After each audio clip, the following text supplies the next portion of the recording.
Assalamualaikum warahmatullahi wabarakatuh. Wasa my man.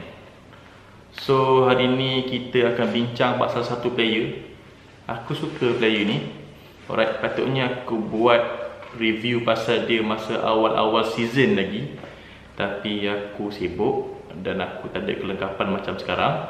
So hari ni kita akan buat review pasal dia dan bolehkah dia mencapai kejayaan seperti yang orang ramai anggap. Tu dia. So siapakah player yang aku masukkan ni? Kita tengok dia. Roll it.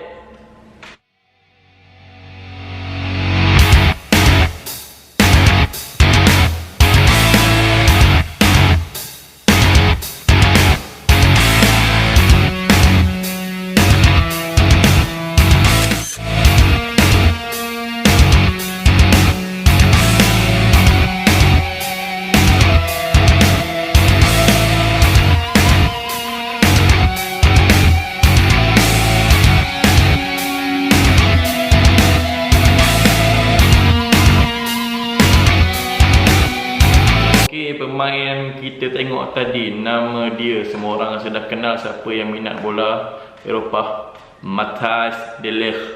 Right, Matthijs de Ligt ni lahir pada 12 Ogos 1999. Muda lagi umur dia. Okey. Dia juga mewakili Belanda dalam UEFA Nations League.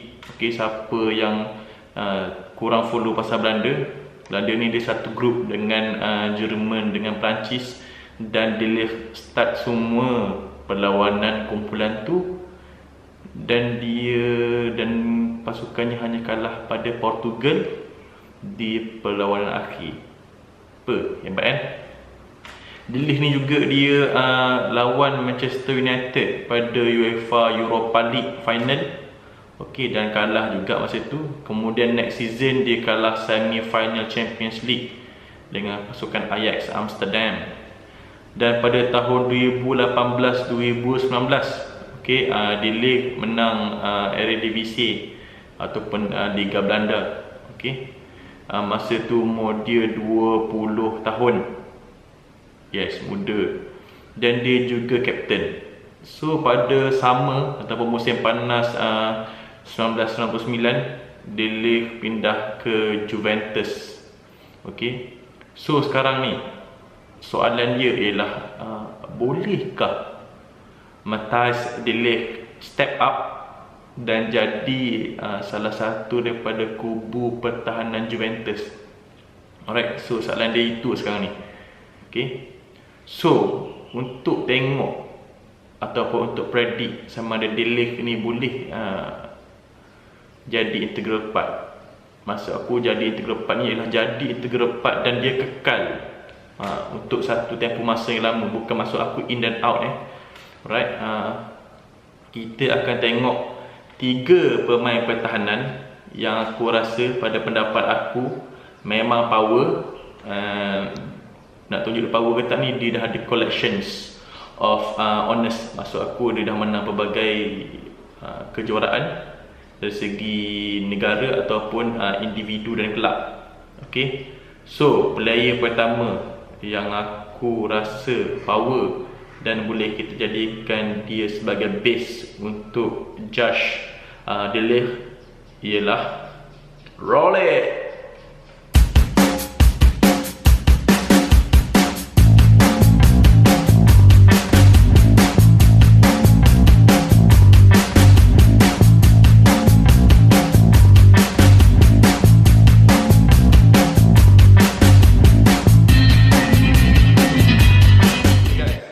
Tadi tu aku rasa semua orang kenal dia, bekas kapten Barcelona. Okey, Carles Puyol. Right. Pemain ni lahir pada 13 April 1978. Okey, sekarang memang dah tua lah Puyol ni kan.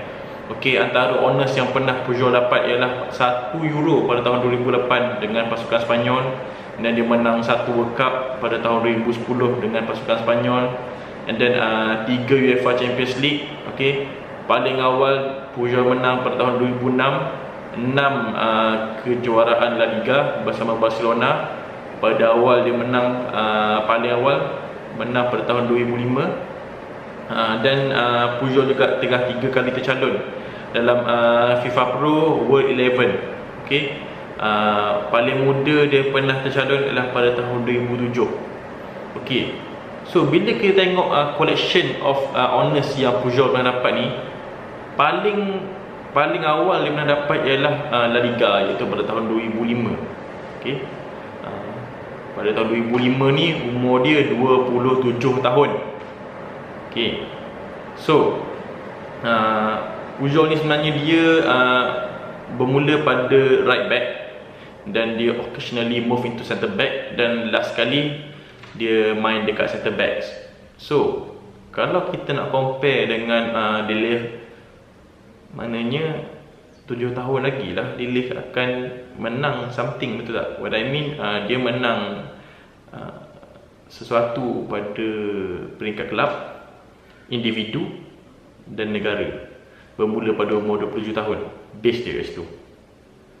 So korang rasa boleh ke De Ligt buat macam tu? Ataupun dia akan beat rekod tu? Untuk tengok benda tu pula, kita bergerak pada second player kita hari ni. Right? Roll it.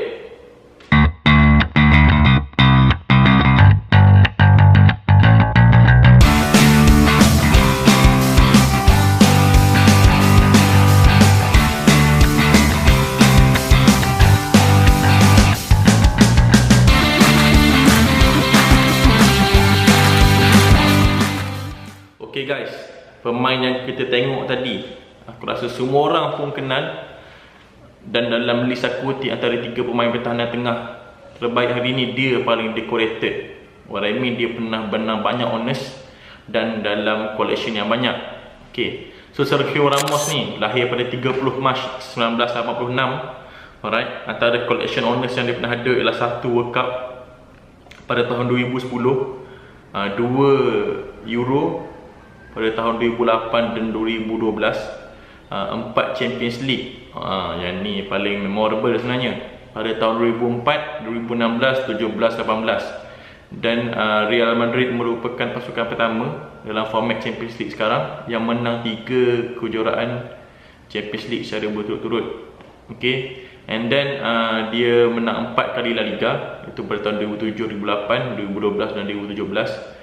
Dan untuk pengetahuan semua, FIFA Pro World 11, rekod untuk satu orang defender 10 kali menang.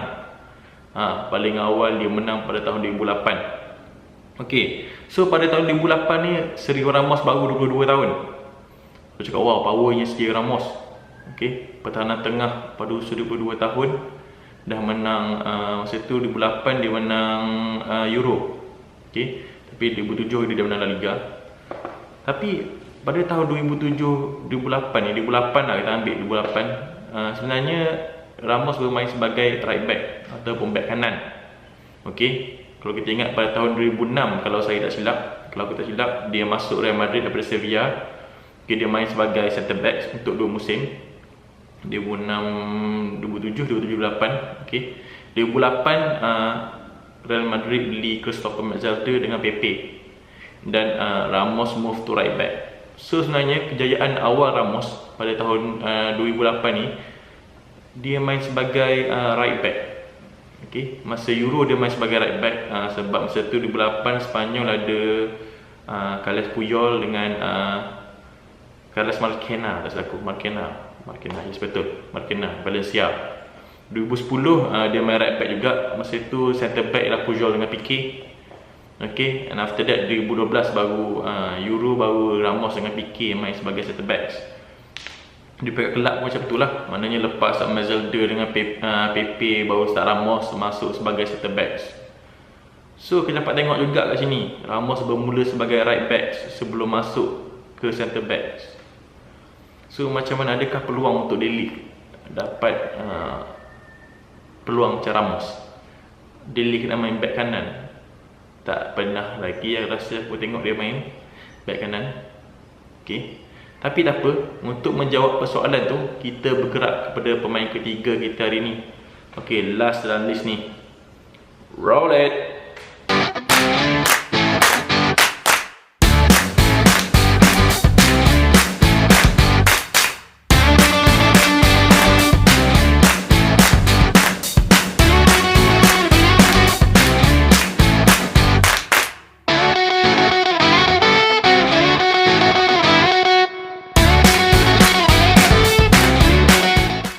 Okey, pemain terakhir dalam list aku tadi, nama dia Gerard Piqué. Okey, Piqué ni lahir pada 2 Februari 1987.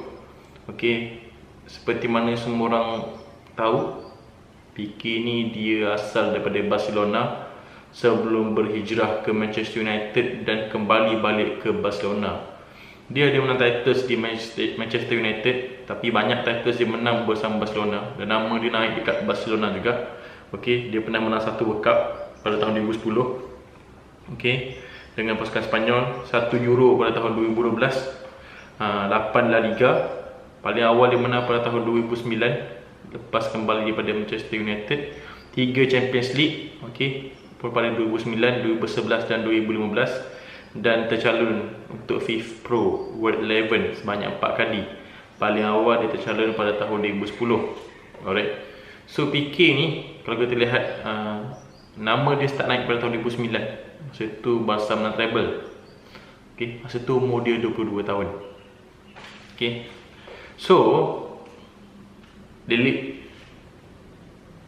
di manakah De Ligt kalau dibandingkan dengan 3 orang dalam list aku tadi?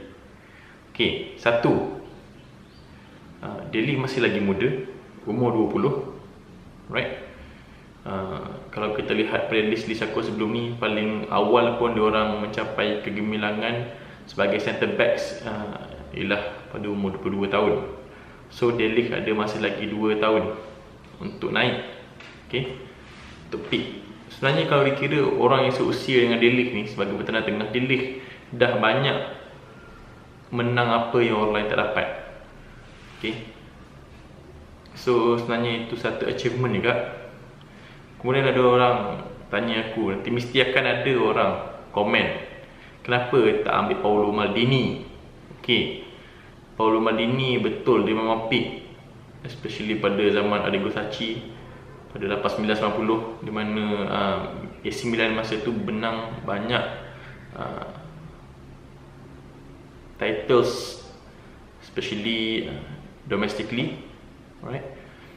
Tapi kena ingat, Maldini ni mula-mula dia keluar, dia main di right back, okay, AC Milan. Sebelum masa tu Sacchi beli Tassotti main right back, Maldini pergi left back. So masa tu dekat tengah dia orang ada 2 legenda agak, iaitu Alessandro Costa Curta dengan Franco Baresi. Okay, and then so Maldini ni nama dia naik di left back ataupun left wing back. Okay, dia akan naik. So tak adil untuk aku letakkan Maldini dan compare dengan De Ligt, sebab De Ligt memang terus center back. Alright. And then ada orang petik pula Gigi Cellini. Gigi Cellini awal-awal lagi dia beraksi sebagai left back di Pisa kalau tak silap aku, sebelum dia ke Juventus. Okay. And then aku ingin tegaskan bahawa kat sini ada 3 orang yang kita boleh cakap pada usia 20 tahun ni dah bermain di center back. Pertama, Sergio Ramos. Okay, kan Ramos dia start di center back sebelum ke right back dan kembali ke center back. Kedua, Jose Gimenez, Atletico Madrid sekarang. Ketiga ialah Mats Hummels. Right, Mats Hummels.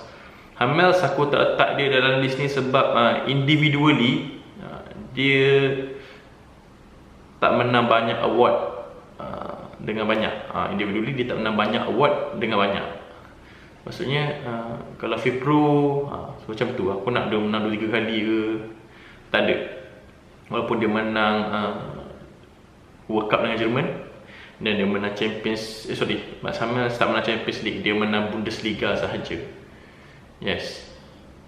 Okay, and then Jose Gimenez masih lagi terlalu awal, dia punya kejuaraan dia bukan lagi major, dan aku tak expect pun Gimenez ni boleh menangi kejuaraan major dengan negara ataupun dengan kelab. Okay, sebab faktor kelab tu sendiri. So apa sebenarnya yang De Ligt perlukan untuk berjaya? Satu yang kita kena ingat ialah pressure bila kau main dengan kelab besar sebagai pertahanan tengah. Okay, pertahanan tengah ni dia lagi banyak buat kesilapan kalau kau tak fokus berbanding back kanan ataupun back kiri. Satu, kalau kau belik daripada orang, kau buat offside trap, kau naik atas, kau drop deep sangat, orang lain dah buat satu line kau drop deep pun boleh jadi. Okay. Kedua, kau miss mark, kau main mark longgar, orang lepas. Itu ialah orang cakap common mistakes daripada pemain muda. Okay. Tapi bila De Ligt masuk Juventus dan dia terus nak jadi first 11, sangat sukar. Satu, kau kena ingat yang Juventus ada Leonardo Bonucci dengan Gigi Chiellini. Kedua, dia punya squad depth di centre back sangat tinggi. Chiellini, Bonucci, Krem Demiral, Daniel Rugani dengan De Ligt sendiri. Dan kita perlu ingat masa hujung tahun baru ni ataupun awal tahun, aku lupa, De Ligt straight berada di bangku simpanan. Tempat dia Karel Demiral ambil. Okay. So sebenarnya Karel Demiral ni nama tak famous, tapi antara prospek yang bagus juga bersama dengan Daniel Rugani.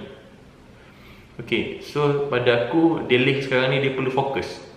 Dan pada aku juga itu bukan masalah, sebab De Ligt ni memang terbukti daripada remaja ke dia memang power. Okay. Satu, dia dah captain Ajax. Dia dah captain Ajax masa dia muda lagi. Okay. Masa main Europa League final lawan Manchester United, dia main. Okay. Masa tu tapi dia bukan captain lagi.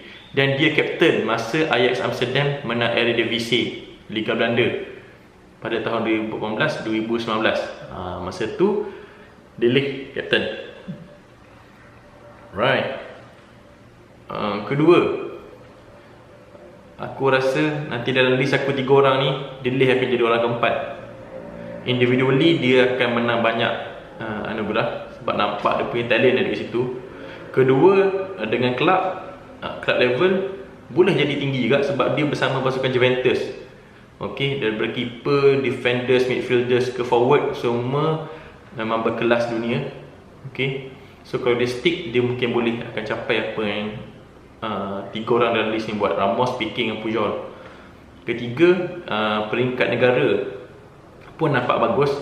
Okay. Sebab dia ada Virgil van Dijk sebagai dia punya partner di centre backs. Lepas tu De Ligt, okay, nampak macam power lah. Okay, right back dia aku lupa nama apa. And then midfield dia pun okay, Gigi Wijnaldum. Depan dia pun okay, Memphis Depay, Steven Bergwijn. Okay, masa depan Holland pun cerah. Baru ni main UEFA Nations League, nak juara.